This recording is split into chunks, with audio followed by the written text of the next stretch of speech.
is Encore. Cool. The stories behind the songs. Thank you. Here's iHeartRadio's Miles Galloway. We have made it to episode 20. And how we managed to get to 20 episodes without doing one on this guy yet beats me. Why do you like Justin Bieber so much? Because he's good singer. The best singer ever. He's so talented. I'm Miles Galloway, and this is the story of Justin Bieber's one time. Did you or a loved one or anyone you know catch Bieber Fever? The first reported cases of the communicable disease began popping up in 2009 throughout Canada, or maybe it was in the United States. It was hard to tell, considering the fever was spread via performance videos on YouTube by an aspiring teenager named, you guessed it, Justin Bieber. The Canadian Red Cross once called Bieber fever the most contagious disease of our time. Symptoms include uncontrollable crying and or screaming, excessive purchasing of memorabilia, and distraction from everyday life. Were they serious? Of course not. At least I don't think so. But there was a time not that long ago when Justin Bieber gave his fans a fever in the morning and a fever all through the night. Before he was captaining NHL All-Star teams and selling over 150 million records, Justin Drew Bieber was just a young boy being raised by a single mother and his grandparents in Stratford, Ontario. From the young age of 7, Justin took a shine to music, first singing around the house, then performing in front of others at church. He taught himself how to play piano, guitar, and trumpet, and took drum lessons. Soon after, he began covering popular songs. Then one day, he took his guitar with him and began singing on the streets of Stratford. Yeah, Justin Bieber was a busker. He chose the steps of the Avon Theatre to perform, explaining to CTV's W5. Okay, and what made you decide to come and do it here? This is like one of the main tourist attractions, so there's always a bunch of people out here. I actually raised enough money to get my mom. I took her to on our vacation to Florida. That's pretty cool. Yeah. Pretty great. His mother insisted he be accompanied by his grandfather, but Justin would pull in between $150 and $200 for 2 hours of busking. One night, he'd even reached $500. That's really good. Wow. Maybe I should do this podcast set on the steps of Avon Theatre. A few years later, Justin would be immortalized by the city of Stratford, which gave him his very own star outside the Avon Theatre. Busking led to Justin competing in the Stratford Star Talent Contest when he was just 12 years old. He sang a cover of Neo's So Sick that earned him a respectable second place. It's like One Direction, they never won X Factor either. His mum filmed his performance and proceeded to upload the video to YouTube for family and friends to see. But soon, it wouldn't just be friends and family watching his videos. Singing the songs of Neo, Chris Brown, Justin Timberlake, and more, and posting homemade videos of the performances online, Justin was beginning to build an audience at the age of just 12. He was one of the first real YouTube sensations, and he was getting noticed. Some executives from a few record labels reached out to Justin's mum, but she couldn't afford to hire a lawyer to look over any offers, so they were forced to pass. And then along came a guy named Scooter.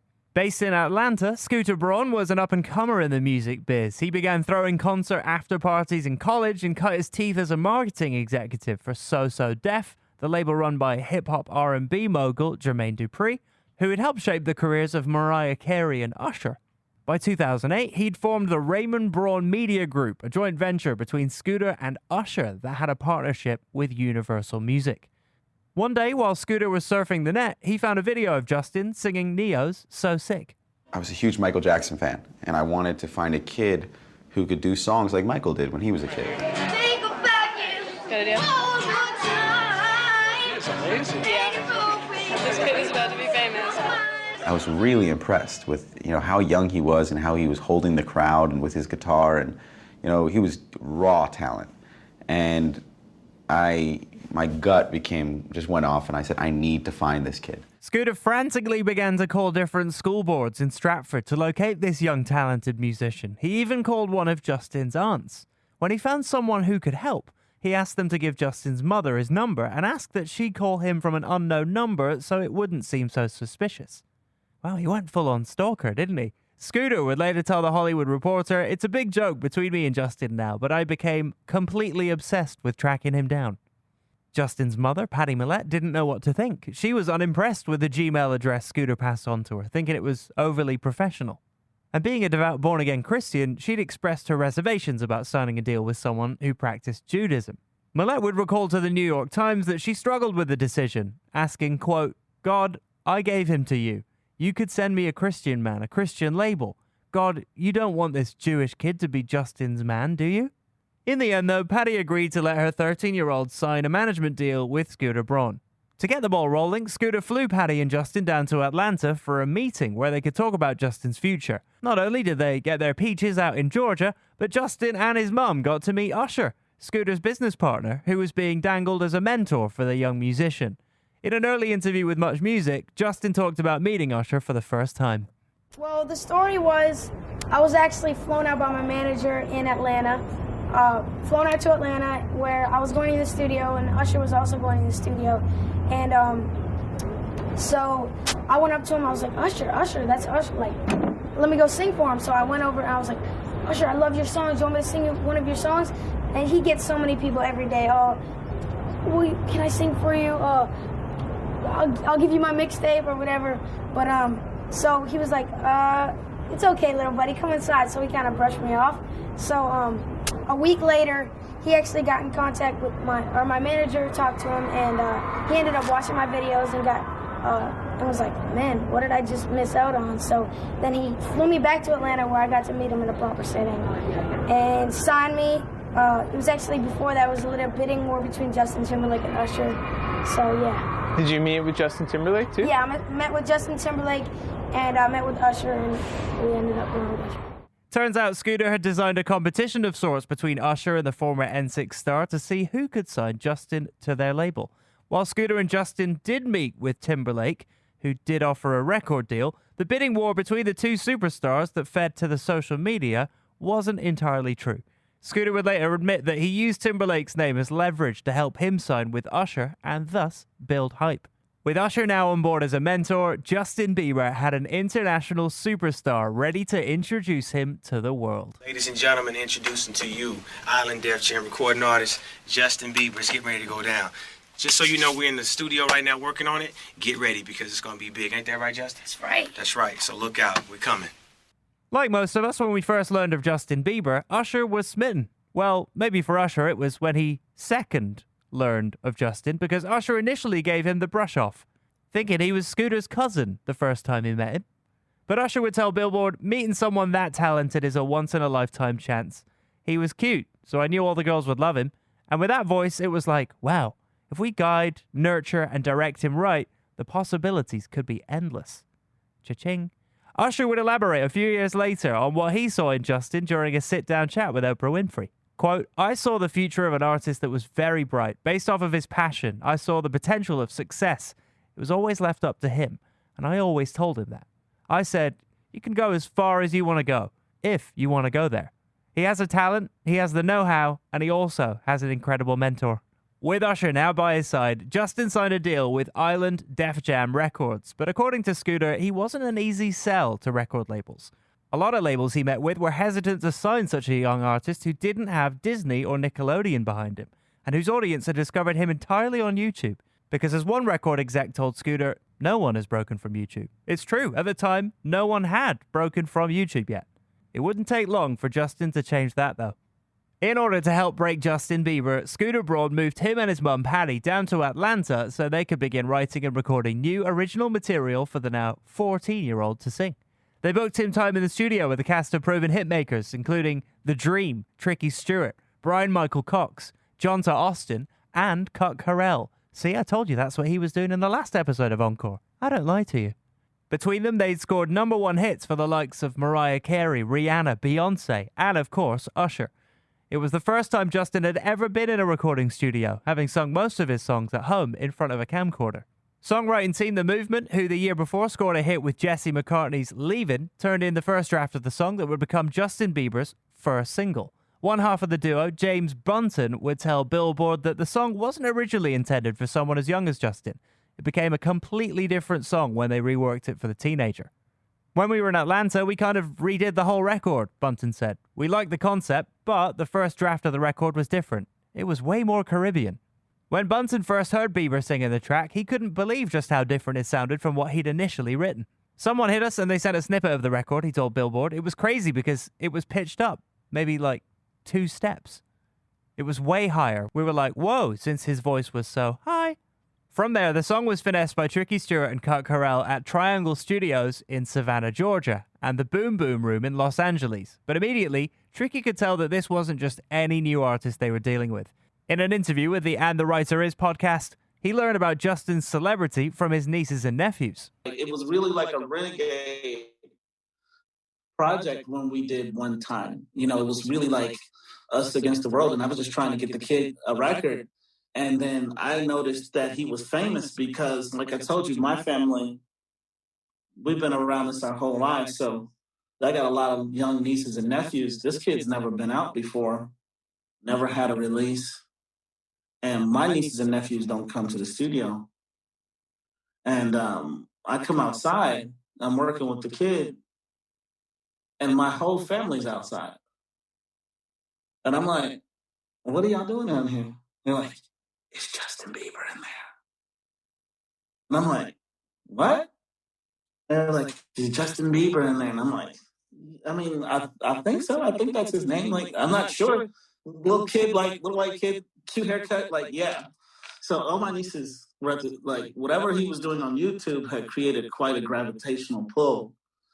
And he had a gravitational pull to him and always has and always will.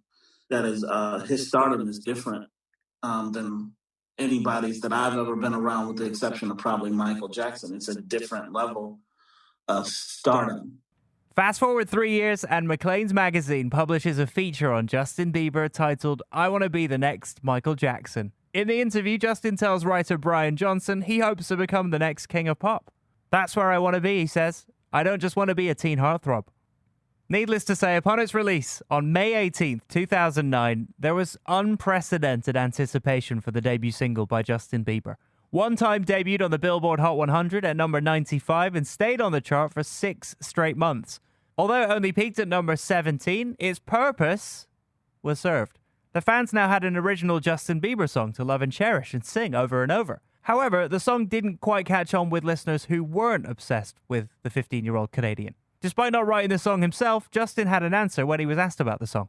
I was just wondering if there was any specific girl behind your song One Time. There's not a specific girl. It goes out to all of you girls. All the girls. Okay, so do you have a girlfriend? No, I'm single. It makes sense, Yeah. right? A music video followed a month later. The new video got shot in LA. My best friend, he's actually here right now. Ryan, he got to be in my video with me, so it was a lot of fun.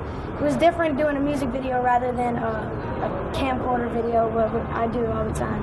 So it was a really good experience. And you got Usher to star in it with you. Yeah, it was awesome. Yeah. Conceived by Justin and Usher, the video shows Justin and his BFF Ryan throwing a rager, soft drinks only of course, at Usher's house without permission. You know how it goes.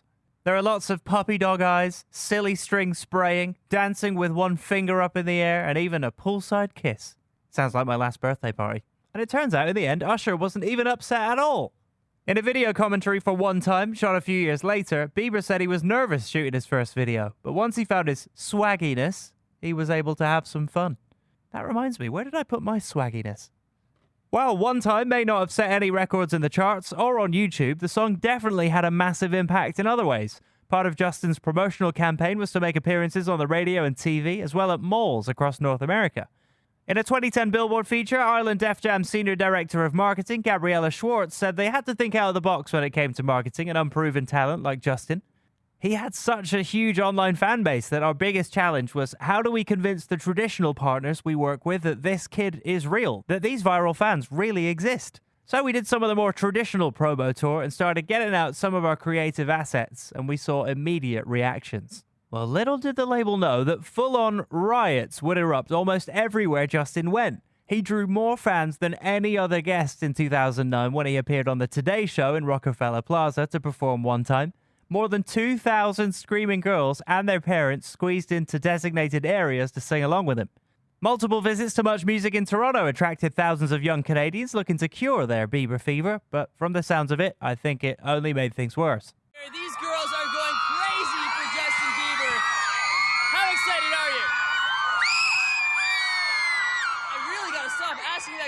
But arguably the biggest display of fantasism had to be on November 20th when Justin made an appearance at Roosevelt Field Mall in Long Island. Thousands of kids showed up to see Justin in the flesh. However, the appearance was cancelled after a riot erupted before he even arrived. You can just picture all the silly string. One young girl was hospitalized after fans caused a stampede upon hearing a false claim that Justin was inside the Abercrombie & Fitch store. The incident was so extreme that police arrested Island Def Jam's senior VP of sales for not sending a tweet from Bieber's Twitter account asking fans to leave. Justin did send a tweet himself saying, quote, "The event at Roosevelt Mall is cancelled. Please go home. The police have already arrested one person from my camp. I don't want anyone hurt." If you haven't done the math yet, let me do it for you. One Time turns 15 years old this year. That means Justin Bieber has been in the public's consciousness for 15 years. That also means he turns 30 this year. How is that even possible? One Time may not be remembered as Justin's most recognizable song or the most streamed song, but it is the song that first put him on the map for almost everybody. It was hard not to hear about him in 2009 amidst the Bieber Fever pitch.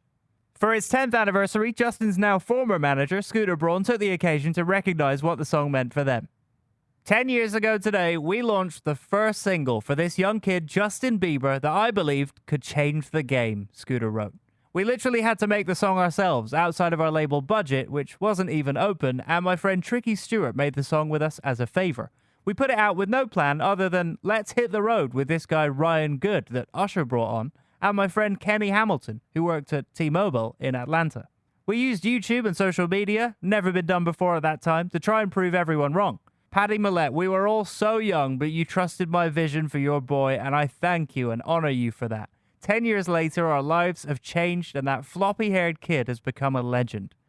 The floppy hair may have been replaced by 100 tattoos, but I'm going to tell you one time, Justin Bieber has indeed become a legend. I'm Miles Galloway, and that was the story of Justin Bieber's One Time on Encore, with new episodes every Thursday. Encore is an iHeartRadio Canada podcast. Subscribe to this podcast on iHeartRadio or wherever you get your podcasts. Download the iHeartRadio app for more great podcasts just like these.